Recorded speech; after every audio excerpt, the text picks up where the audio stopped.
નમસ્કાર, વીટીવી વિશ્લેષણ સાથે હું છું વૈભવી।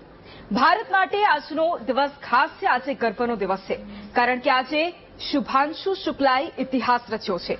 આજે તમામ ભારતવાસીઓ એક ઐતિહાસિક ક્ષણના સાક્ષી બન્યા। શુભાંશુ શુક્લાની આ પહેલી અવકાશ યાત્રા હતી।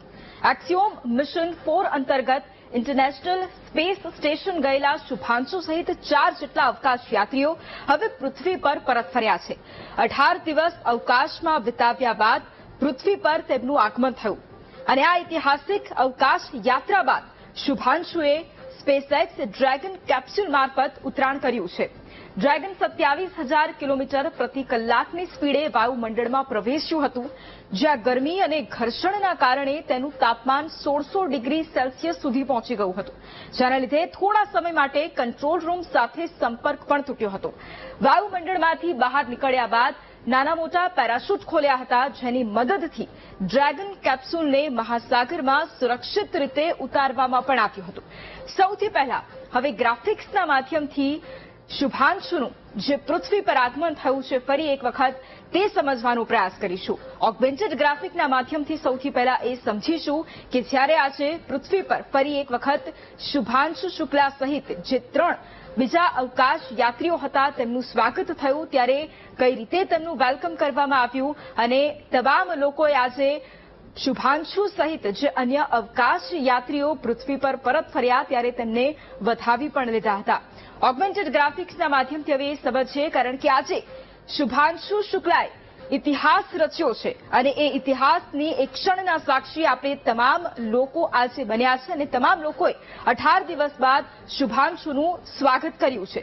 પ્રશાંત મહાસાગરમાં સુરક્ષિત રીતે લેન્ડિંગ પણ કરવામાં આવ્યું। એક સમયે સંપર્ક થોડો કપાઈ ગયો હતો, પરંતુ ત્યારબાદ ફરી એક વખત સુરક્ષિત રીતે લેન્ડિંગ થયું હતું। 23 કલાકની મુસાફરી અને ત્યારબાદ ફરી એક વખત પૃથ્વી પર વાપસી થઈ છે અને લાઈવ દ્રશ્યો પણ આપણે બધાએ જોયા હતા। લગભગ 23 કલાકની મુસાફરી બાદ અને એટલું જ નહીં, 18 દિવસ અવકાશમાં વિતાવ્યા હતા અને અવકાશમાં અનેક પ્રયોગો કરવામાં આવ્યા છે અને એ અનેક પ્રયોગો કે જેમાં નાસાના પણ અનેક પ્રયોગો સામેલ છે, ભારતના પણ અનેક પ્રયોગો સામેલ છે। 10 દિવસ સુધી હવે શુભાંશુ સહિત જે અન્ય અવકાશ યાત્રીઓ કે જે સ્પેસ સ્ટેશન ગયા હતા એ તમામ લોકો આઇસોલેટ રહેશે, આઇસોલેશનમાં રહેશે અને ત્યારબાદ ફરી એક વખત પોતાનું જે રૂટીન જીવન છે તે તેઓ શરૂ કરી શકે છે। 41 વર્ષ પહેલા ભારતના રાકેશ શર્માએ 1984માં સોવિયત યુનિયનના અવકાશયાનમાં અવકાશની યાત્રા કરી હતી અને 18 દિવસ સુધી શુભાંશુ શુક્લાએ 60થી વધુ વૈજ્ઞાનિક પ્રયોગોમાં આ વખતે ભાગ લીધો છે। 41 વર્ષનો આ સફર અને ફરી એક વખત ઇતિહાસના આપણે સાક્ષી બન્યા। શુભાંશુએ આઈએસએસથી પીએમ નરેન્દ્ર મોદી સાથે વાતચીત પણ કરી। આ દરમિયાન તેમણે એ પણ કહ્યું કે ભારત અવકાશથી ખૂબ જ ભવ્ય લાગે છે। શુભાંશુએ આઈએસએસના કપોલા મોડ્યુલમાંથી પૃથ્વીના અદ્ભુત ફોટો પણ કેદ કર્યા, જે 7 બારી ધરાવતો એક ખાસ ભાગ છે। હવે આ સમયગાળા દરમિયાન અવકાશમાં શુભાંશુ શુક્લાએ શું કર્યું એક પણ ઓગમેન્ટેડ ગ્રાફિક્સના માધ્યમથી આપણે સમજીએ, કારણ કે અનેક પ્રયોગો કર્યા છે, અનેક લોકો સાથે શુભાંશુ શુક્લાએ વાતચીત કરી છે, એટલે એ પણ હવે ઓગમેન્ટેડ ગ્રાફિક્સના માધ્યમથી સમજીશું। અવકાશમાં શુભાંશુ શુક્લાએ સૌથી પહેલા તો 250થી વધુ વખત પૃથ્વીની પરિક્રમા કરી છે। જે યાનમાં તેઓ સવાર હતા તેમાં 250થી વધુ વખત તેમણે પૃથ્વીની પરિક્રમા કરી છે। આ સિવાય 60થી વધુ વૈજ્ઞાનિક પ્રયોગો કે જેમાં શુભાંશુ શુક્લાએ ભાગ લીધો છે, તેમાં નાસાના પ્રયોગ પણ સામેલ છે અને તેની સાથે સાથે ભારતીય રિસર્ચના પણ અનેક જે પ્રયોગો છે તે પણ સામેલ છે। ભારતના 7 જેટલા પ્રયોગો સામેલ છે કે જે પ્રયોગ પણ કરવામાં આવ્યા છે, જેમાં ઇસરોના પણ પ્રોજેક્ટ હતા અને જેમાં અન્ય રિસર્ચ ઇન્સ્ટિટ્યૂટના પણ પ્રયોગો હતા। અવકાશમાં મેથી અને મગના દાણા પણ ઉગાડવામાં આવ્યા છે અને એ પણ આખો એક પ્રયોગ કરવામાં આવ્યો। એ પરિસ્થિતિ સમજવાનો પ્રયાસ કરવામાં આવ્યો, અવકાશમાં શું સિચ્યુએશન હોય છે તે જાણવાનો પ્રયાસ કર્યો। સ્પેસ માઇક્રો એલ્ગી પ્રયોગમાં પણ તેમણે ભાગ લીધો હતો। ગુરુત્વાકર્ષણ બળ ત્યાં ઓછું હોય છે, તેમાં શું પરિસ્થિતિ હોય છે તે સમજવાનો પ્રયાસ કર્યો, એ પણ પ્રયોગો કર્યા।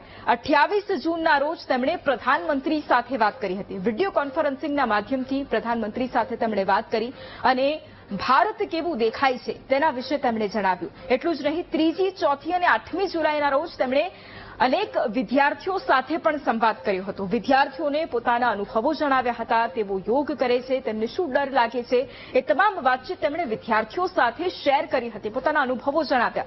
6 જુલાઈએ ઇસરોના ચેરમેન ડોક્ટર વી નારાયણન સાથે પણ તેમણે ખાસ વાતચીત કરી હતી। એટલા માટે કારણ કે થોડા સમય બાદ ગગનયાનનું એ મિશન ભારત લોન્ચ કરશે, જેમાં શુભાંશુ શુક્લાની ભૂમિકા આપણને જોવા મળશે, એટલે એમના અનુભવો પણ એમણે શેર કર્યા। એટલું જ નહીં, પૃથ્વીના જે અદ્ભુત ફોટો તેમણે કેદ કર્યા હતા, એ ફોટોઝ પણ આપણે એ સમયમાં જોયા છે અને શુભાંશુ શુક્લાનો એ અનુભવ પણ એમણે જણાવ્યો। હવે 25 જૂને બપોરે લગભગ 12 વાગ્યે સ્પેસ ક્રાફ્ટમાં જે 4 અવકાશ યાત્રીઓ સવાર હતા, તેમણે કેનેડી સ્પેસ સેન્ટરથી ઉડાન ભરી હતી।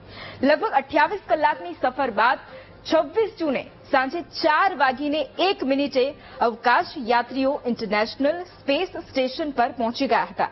એક્ઝિયમ 4 મિશન એક ઉદ્દેશ્ય સાથે શરૂ થયો હતો। અમેરિકન સ્પેસ કંપની એક્ઝિયમ, નાસા અને સ્પેસ એક્સના સહયોગથી આ મિશન થયું હતું।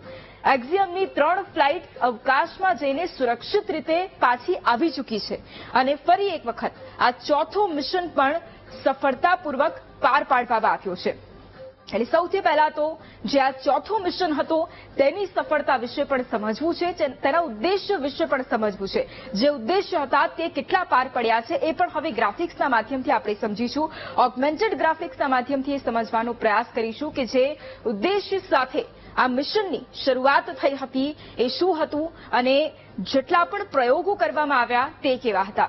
એટલે જે આ AX4 મિશનનો ઉદ્દેશ્ય, જેમાં સૌથી પહેલા અવકાશમાં માઇક્રોગ્રેવિટીમાં વિવિધ પ્રયોગો કરવાનો હતો। ગુરુત્વાકર્ષણ બળ ખૂબ ઓછું હોય છે અને એમાં જે પ્રયોગો કરવામાં આવનાર હતા એ અત્યંત મહત્વપૂર્ણ હતા, એટલે તમામ પ્રયોગો કરવામાં આવ્યા છે અને આગામી સમયમાં આપણને તેની વિગતવાર પણ માહિતી મળશે। બીજું, અવકાશમાં જે નવી ટેકનોલોજી હોય છે તેનું પરીક્ષણ પણ કરવું, આ વખતે એ પણ પ્રયોગો કરવામાં આવ્યા છે। ભારતના અવકાશ યાત્રી સાથે સાથે બીજા અન્ય દેશોના પણ અવકાશ યાત્રી ત્યાં હતા, તેમણે પણ અનેક પ્રયોગોમાં ભાગ લીધો છે। બીજી તરફ આંતરરાષ્ટ્રીય સહયોગ વધારવાનો પણ એક મહત્વનો ઉદ્દેશ્ય હતો, તે ઉદ્દેશ્ય પણ અહીંયા પાર પાડવામાં આવ્યો છે। અવકાશ યાત્રીઓ માટે એક પ્લેટફોર્મ પૂરું પાડવાનો એક ઉદ્દેશ્ય હતો અને આ વખતે પણ આપણે જોયું કે અલગ અલગ દેશોના અવકાશ યાત્રીઓ એક સાથે આપણને જોવા મળ્યા અને ભારતના શુભાંશુ શુક્લા 41 વર્ષ બાદ તેમણે ભારતનું એ સ્વપ્ન પૂર્ણ કર્યું અને તે પણ આ મિશનમાં સામેલ થયા અને ઘણા બધા અનુભવો તેમણે શેર કર્યા। એજ્યુકેશનલ એક્ટિવિટીમાં પણ વધારો થાય, તેના માટે લોકો જાગૃત થઈ શકે, તેનો પણ એક આ મોટો ઉદ્દેશ્ય હતો।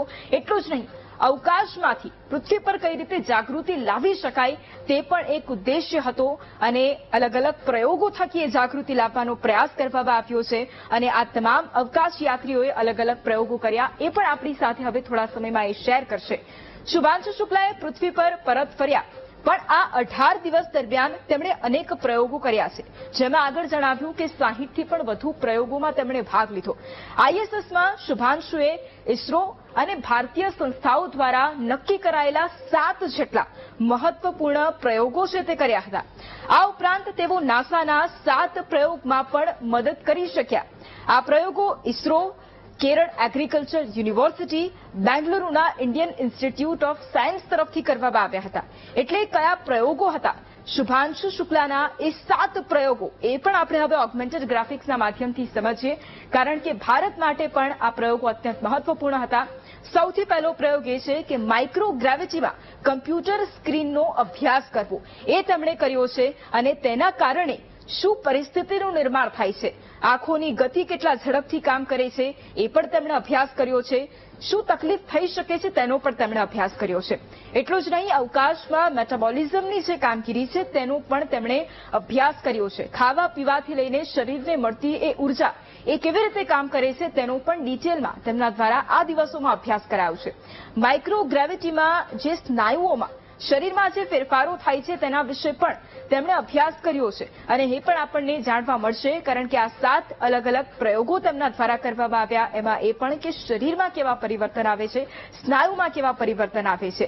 બીજું એ કે જે પ્રમાણે શૂન્ય ગુરુત્વાકર્ષણ બળ એમાં કેવી રીતે કામગીરી થઈ શકે છે તે પણ તેમણે જાણવાનો પ્રયાસ કર્યો, એ પણ તેમણે પ્રયોગ કર્યો। હવે આગળ એ પણ વાત કરીએ કે ગ્રુપ કેપ્ટન શુભાંશુ